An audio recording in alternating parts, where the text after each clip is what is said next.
Hi family, happy healthy hump day.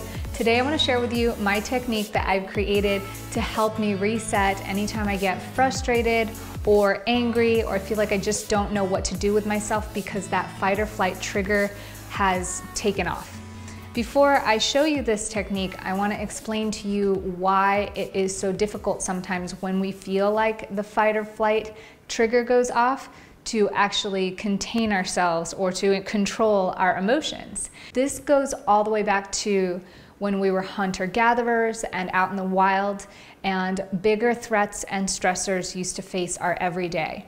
Fight or flight would be something that is instinctual, that would go off in order to help us survive, whether it was a tiger or somebody threatening our tribe or our safety. We're meant to be able to decide and have lots and lots of energy to follow through with the notion of fleeing or fighting for our life. So nowadays we don't really have that many stressors, but the instinct is still deeply rooted within us.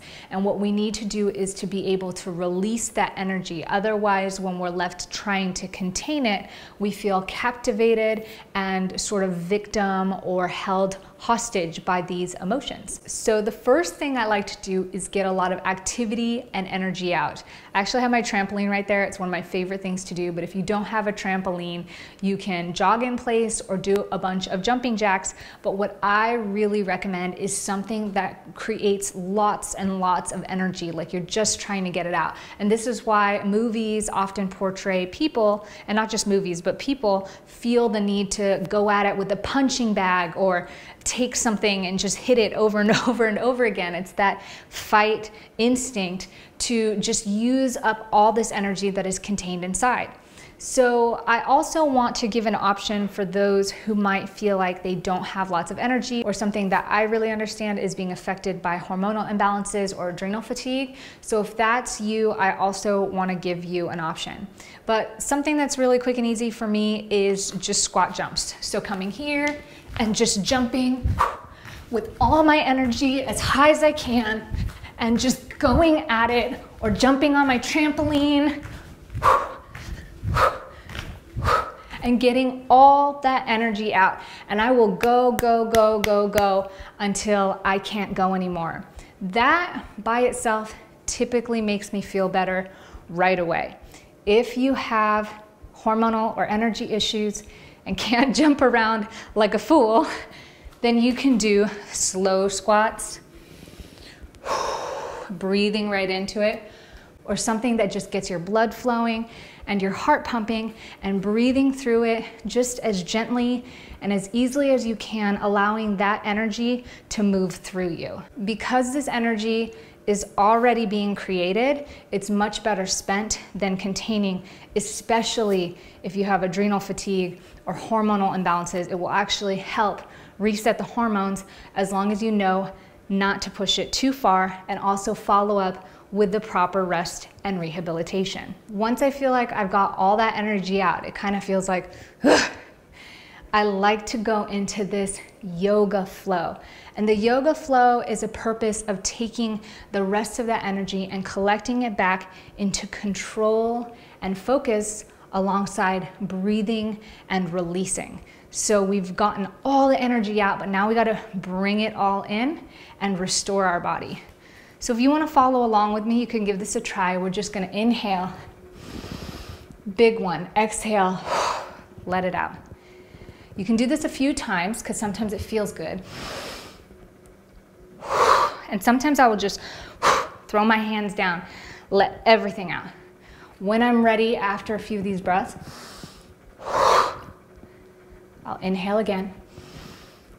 I'll come down to a squat with that exhale. Through that exhale, I'm going to jump back to a nice plank, slowly lower like a slow push-up. And then with an inhale, push up through my hands. Now, if this is too much for you, you can lower all the way down. Bring your hands underneath your shoulders and gently inhale, pressing up into cobra. Then you're going to tuck your toes, exhale, back into the downward dog. From here, I'm coming into plank, pressing back into my toes. You can walk or step, Personally, I like to jump, add some control before setting back down, lifting, inhale, let it out. So you can do this cycle as many times as is necessary, and sometimes I go back to my jumps in between, and I will repeat the jumping and the cycle until I feel like everything is sort of relaxed. So it's an interesting thing. If you're not in a place where you can jump or you can do this thing, you might find a place to get space and just vigorously walk or get some of that energy out. Certain things could be fast contractions with your hands, or even just small little standing twist, keeping that core nice and tight. Whatever can get your body moving and your heart pumping, then follow it up with some deep breathing and present movement of the body. Find a way to do it. The formula is really get the energy out, then find focused, controlled breathing with synchronized movements of the body. And it should feel amazing. And the beautiful thing about this is you can anchor this state. So if you want to follow up at the very end of this with a particular position of the body, a essential oil smell, or a song even, after you get yourself in this state where everything is released, anchor it with something, and every time you repeat this, continue to anchor it with that specific something. And eventually what happens is you can come to that specific something, be it a smell or a specific pose. It could just be here and breathing. And eventually you'll be able to skip this whole part, or at least reduce it slowly, and just come to your anchor or smell your anchor, and it will tap you right back into that zone, or at least shift you towards that direction. So I hope you guys found this helpful. I hope you liked it. If you do, let me know by hitting thumbs up. If you already do something like this, or if there's something that you found that anchors you into a more positive state, and you found yourself coming back to that and seeing that it actually works for you, share your story in the comments below. It's really fun to see this, and it's something that I use regularly in different ways and different formats. This is just one of them. So I'm super excited to share this with you. If you're new, thank you so much for being here and checking everything out. Be sure to subscribe. I like sharing things that identify and add more value so that we can create a life worth living. Thanks for joining me here on Healthy Hump Day. I will see you back here on Freedom Friday so we can add more value to our time. And until then, remember to be good, be great, and be grateful. I'll see you then. Ciao.